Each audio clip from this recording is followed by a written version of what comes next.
Hello and welcome to New World Birth. By accessing this presentation, you're inviting me to share this information regarding our passage through this challenging and very hopeful time. This is the care and feeding of a New World Age report for the Gregorian date of January 12, 2014 for one Manik, or Deer in the Mayan Tzolkin calendar. We're also going to be talking about the Cancer full moon and the sun moving into Aquarius. January 12, 2014 is one man-eek, or Deer. It carries the themes of service, healing, protection, and sacrifice, intuitive and instinctual knowledge, the four directions, the ritual deer dance, dignity, respect, and breaking free of limitations. And the ritual deer dance actually symbolizes the sanctity and balance between the people and nature. The energy of Deer is to rise up above limitations of living life only on the physical plane. This is a time to connect with spirituality through ceremony, dance, ritual, and being in nature. It's also a time to find strength to break free of anything limiting spiritual growth and healing. And before I get to the daily energy for Deer, on the 12th we have all the planets appearing to be moving direct from our vantage point here on the Earth. With the exception of Venus and Jupiter. And Venus is currently retrograde in Capricorn, which brings the planet of aesthetics, romance, and money to remain in the sign of the goatfish for 4 months. Venus has been retrograde since the winter solstice, which was on December 21st of last year. That occurred at 28 degrees and change, almost 29 degrees of Capricorn. And then it's been moving retrograde as it is now until January 31st, where it will turn direct at 13 degrees Capricorn. So during the retrograde cycle, this is a time when we notice events related to our relationships and or money that shifts our thinking to prepare us for the change that we're going to implement after Venus is direct. Also, Venus retrograde brings people from our past to pull at our heartstrings. And then Jupiter, which was the king of the gods in Roman mythology, and Zeus in Greek mythology. This planet's about good fortune, opportunities, faith, religion, beliefs, and expansion. And then Cancer is about family, home, nurturing, protection. Mostly what I find with Jupiter retrograde, as with any retrograde cycle, it's about a review of the past. And with Jupiter, what gets reviewed? Missed opportunities. In Cancer, these are likely to be related to the home and the family. So when I think of these two retrogrades in concert during January and during the one Deer Tzolkin, we have folks reviewing their past relationships for missed opportunities, because Venus also rules money. We might be reviewing past financial dealings with an eye for choices that did not work out as planned. Overall, something from the past needs to be resolved as we're moving into a 9-month in numerology in February, whether it's a love relationship or a financial connection. And in Capricorn, we really need to be committed to whatever the resolution is. And this is a push to really tie up loose ends as we move into 2014 and a new season with Venus retrograde. Overall, I think the trap to watch out for is regret. The past is the past. So let go of regrets that maybe you've been holding on to, and try not to waste much thought on whether someone who's dumped you in the past regrets their choice. I think that those people that are without regrets, tend to be fairly shallow people, or perhaps they have Alzheimer's. So if you've been tossed aside by one of them, they probably did you a favor. But we also have Mars in Libra. So some folks will be aggressively pursuing those partners that they regret losing. And one of the things I wanted to look at with this report is we have one inner planet, Venus, and one outer planet, the Jupiter retrograde. So I thought I'd take this time to discuss the mechanics of retrograde planets. I originally created this diagram to demonstrate how planets appear to move in reverse. It's obviously not drawn to scale, and it uses the tropical system, but I think it's really helpful in our understanding. The circles on the diagram, that represents the planet's orbit around the sun, and all of the planets in this diagram are moving counterclockwise in the diagram relative to their orbit around the sun. And then these lines originating out from the Earth represent the astrological divisions of the signs as observed from Earth. And again, this is the tropical system. So the positions of the planets and the signs of the zodiac are set for January 12th. And we can see that the Earth, as the Earth moves in its orbit, so again, it's going counterclockwise here. I'm going to use the handle of this pointer to represent the Earth in its orbit, and then this is the line of sight. So you can see here that as the planet moves in its orbit, that it is moving through the astrological signs as we would expect. So from our perspective here on Earth, we're watching that the line of sight of the sun lines up with the different planets. So, you know, this is during the time period when the planet is said to be direct motion. It appears as if it's going counterclockwise relative to these astrological reference points. The further the planet is away from the sun, obviously, the larger its orbit is. With Mercury and Venus, we can see that when the orbit is closer to the Earth, as these planets get closer to the Earth, and then they're moving on this inside track where they get in between the Earth and the sun, this is when they appear to be moving in reverse or clockwise relative to the zodiac from our perspective on Earth. So, you know, you can see that when they get in this inner part of the orbit, that from our perspective here, they're moving backwards relative to the heavenly bodies. So in the diagram, we've got Venus and it's at 20 degrees Capricorn as it appears to be moving retrograde from the perspective of the Earth, and as it prepares to enter the backside of its orbit. And so when it comes around and then it's on the other side of the orbit, that's when it's going to be moving direct, and that's going to happen on January 31st.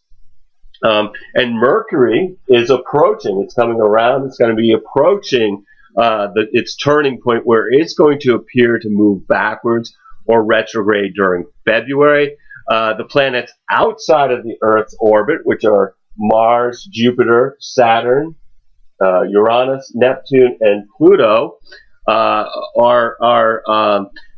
appear to move in reverse as the Earth passes them on this inside track. So think about this almost like it's a car that's moving faster than cars that are further out on the track. And when it passes, it laps them on the inside. That's when we have this appearance of the planet moving retrograde. If we use a tangent line of arc, so if we look at the Earth and a line that's tangent to the orbit, that as the Earth moves in its orbit, the tangent line also moves. When the inner part of the front part of this tangent line crosses a planet, then that leading edge of the line shows where an outer planet is then beginning to appear to be moving retrograde. And then the following edge, the one that comes around, when that crosses, that's the point where we start to notice that the planet appears to be moving direct again. Jupiter will be turning direct on March 6th at 10 degrees of Cancer. And then we're going to have Mars and then Saturn. So you can see that this is the edge coming this way. It's going to cross Mars and then Saturn. And then much later, Pluto. Oh my goodness, get Pluto back up there. So anyway, and Pluto's going to be turning retrograde in April. And then the next outer planet, so those are the next outer planets to turn retrograde. So let's look at the daily vibrational energy for this Trecena. January 12, 2014 is one man-eek or deer. It's unity experience through being of service to others, as the Gemini moon is stimulated by Uranus and supported by Mars, which moves from a pleasant yet restless energy that desires emotional excitement to later bringing the energy for asserting ourselves in a positive manner and standing our ground if necessary. The 13th is 12 Lamont, or star, or rabbit, or Venus is actually what it's about. It's duality experience through being grateful for abundant relationships. The Cancer moon makes no major aspects, so the 13th is really a good day to kind of take it easy, enjoy home and family. And then January 14th is 3 Maluk, or offering. It's taking action through appreciating creation, while the moon in Cancer finds support from Neptune, is challenged by Uranus and opposed by Pluto, which brings a day which shifts from fantasies and daydreams, distracting us from accomplishing routine tasks, to later people feel people are likely to act in hasty ways and jump to conclusions. And then finally, it brings deep emotions rising to the surface when it's interacting with Pluto. The 15th is for Auk, or dog, which is about stability through enjoying family and friends, according to the Mayan Tzolkin calendar. This is when we're going to experience the Cancer full moon, with the moon at 25, almost 26 degrees of Cancer. It's merging with Jupiter. It's challenged by Mars, opposed by Venus and the Sun, and supported by Saturn. These transits underscore the themes of good feelings and generosity towards others, with the potential for people to be irritable and have needless disputes.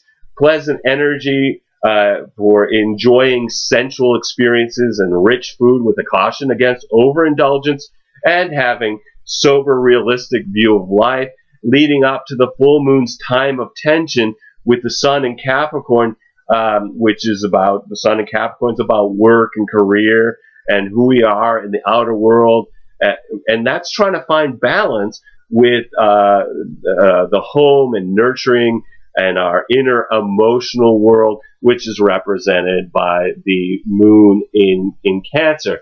And the moon in Cancer is forming this T-square with Mars and Libra at the head. So we've got the Sun in Capricorn, the moon in Cancer, and then at a 90-degree angle to both of those, we have Mars in Libra. So this is a powerful full moon for a number of reasons, as we try to balance out our irritability with our generosity, our desire for pleasure with our realistic view of our world, and most importantly, our careers with our home life. January 16th is 5 Shuin, or monkey, empowerment through creating something new. And we have Venus in a square to Mars. So from our perspective here on Earth, this forms a 90-degree angle, which tends to arouse an interest in the opposite sex that is physical and perhaps sexual in nature, but it's energy that can lead to discord if there's hidden tensions in a relationship. Healthy relationships should not have difficulties during this transit, whose function is to kind of test the pairing. It's basically about one side engaging on one side about engaging in what's pleasurable for you and your partner, and then on the other side, where there are tensions, this can also lead to disputes that come from unexpressed sexuality. The amount of love will really determine the ways the dice is going to fall with this transit. This creates difficulty for couples who are trying to keep interactions nice and easy while not expressing the drives that Mars is known for.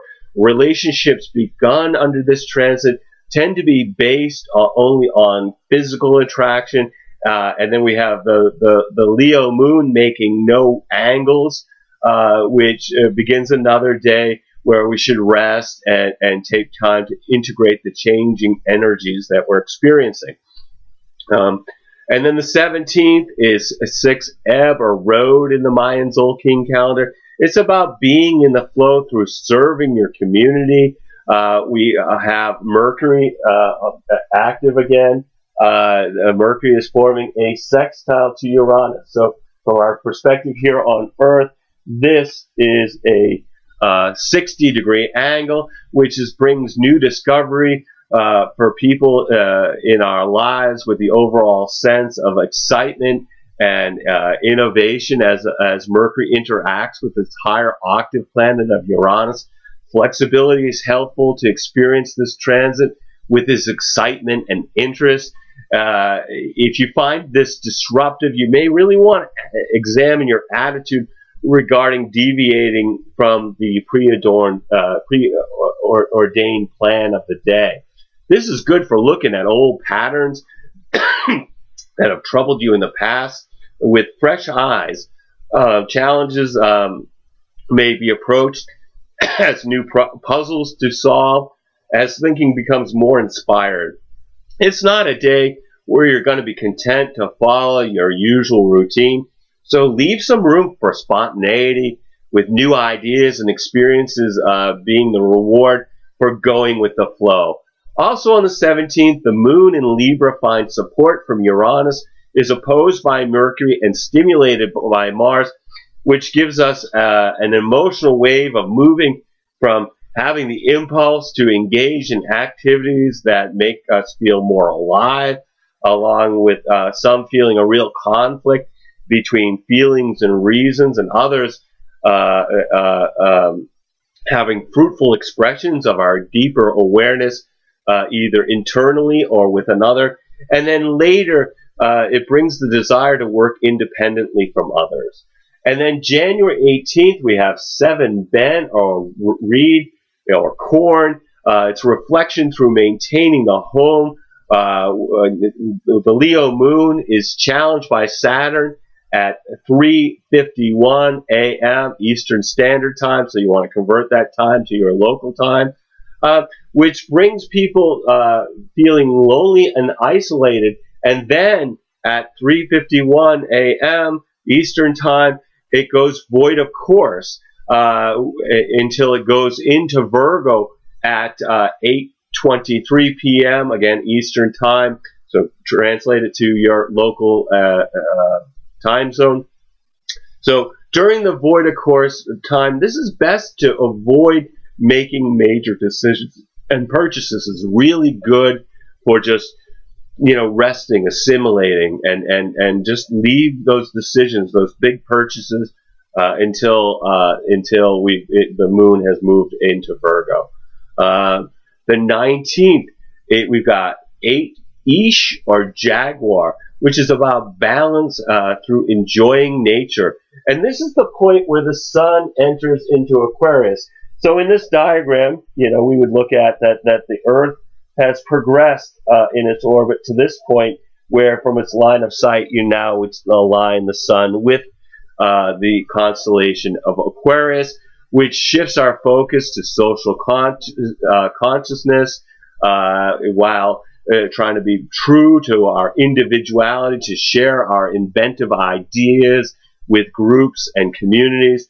This is really a future-oriented sign of innovation, which often comes from being unorthodox in our thinking. While we have the Virgo moon is opposed by Neptune, supported by Pluto in harmony with Jupiter, the day's emotional energy moves from feeling sensitive emotionally, but confused with regard to the accuracy of what's being felt, to later bringing out intense emotions, stimulating sensitivity, which also favors sexual relationships. And then finally, feeling in the flow and having a sense of wholeness. January 20th is a 9 men or eagle. This is about patience experience through seeing from a higher perspective. While the moon in Virgo finds support from Venus and harmonizes with Saturn, which moves from enjoying social interactions with others to later wanting to be alone in our thoughts and feelings. And then the 21st, we've got 10 Keev or wisdom, manifestation through introspection, meditation, and forgiveness, with the Libra moon finding support from the sun, which influences people to have a sense of harmony within ourselves and supports any type of group activity and relationships with the opposite sex. And then January 22nd, we've got 11 Kaban, or Earth, in the Mayan Tzolkin calendar, which is about resolution through gratitude for Mother Earth. While the moon in Libra is opposed by Uranus, challenged by Pluto, Jupiter, and Venus, finding support from Mercury and merging with Mars. Emotionally, this day has a lot of twists and turns, beginning with folks being emotionally excitable and impulsive, and then having the compulsion to act in ways that might not be good for us in the long run, which then shifts to benevolent, generous feelings for those in our immediate environment, and then later having pleasant energy to be with friends and loved ones, followed by the feeling in touch with our emotions and expressing them to others, and finally experiencing irritable moods and critical communications. It's really a very active lunar day, which brings a lot of changes. That it's good to know what's going on out there in the weather.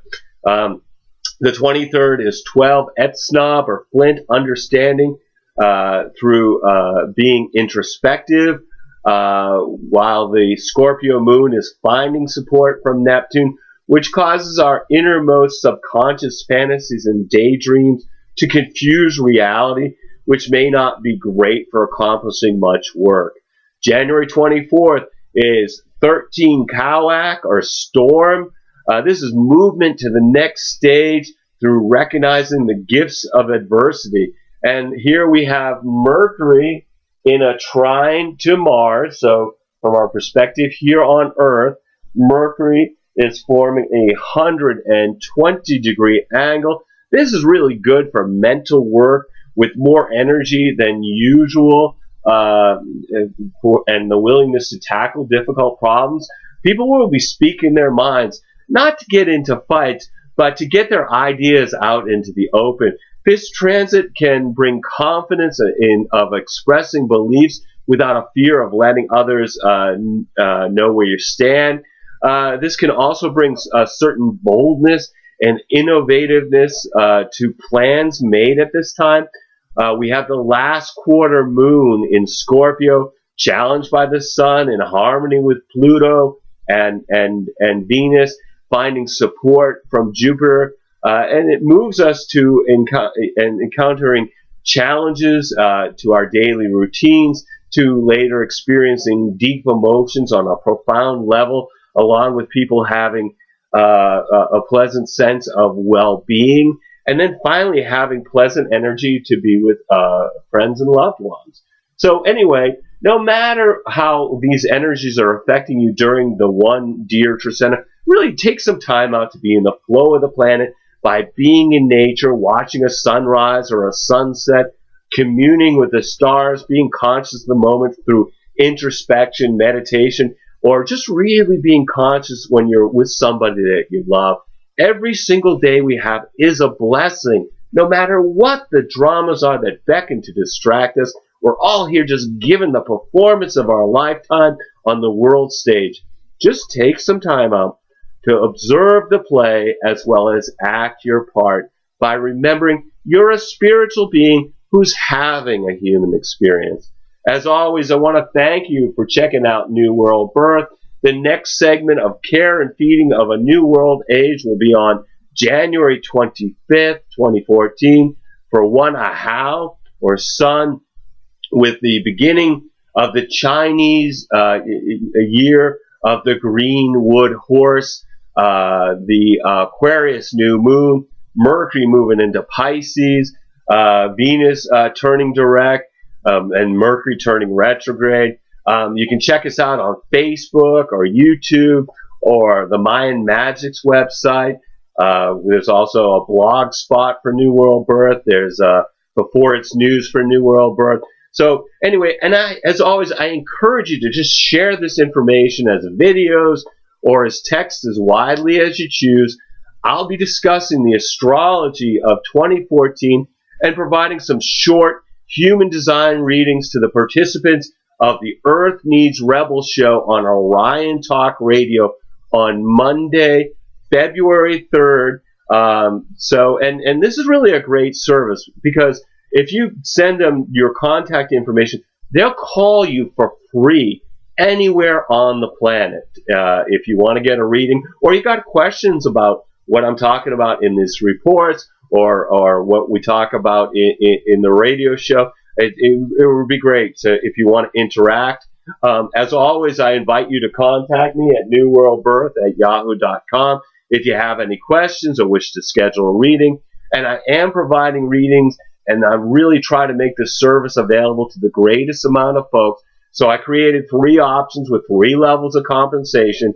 These readings are designed to provide you information to help you navigate these difficult times. At the very basic level, we look at your human design chart to help you understand how to use your individual strategy and authority in making life decisions based on your unique design. I include 3 months of astrological transits as they relate to your natal and progressed astrology chart, along with the human design reading at the middle level. And then at the top level, the human design and astrology transit readings are recorded excuse me, and then sent to you as an MP3 file that you can download to your computer. So if you've been thinking about getting a reading, please contact me. I'd love to provide you a reading during these uncertain times. You'll need to either be able to call me in Maine in the USA, or we can connect with Skype to receive your reading. We're also accepting donations to keep these reports freely available. Personally, I think the best way to make a donation is get a reading. As always, I am blessed that you've taken the time out to connect with my passion for these ancient mysteries and their application to our journey during this incarnation. The light in me honors the light in you. Namaste and Lakesh.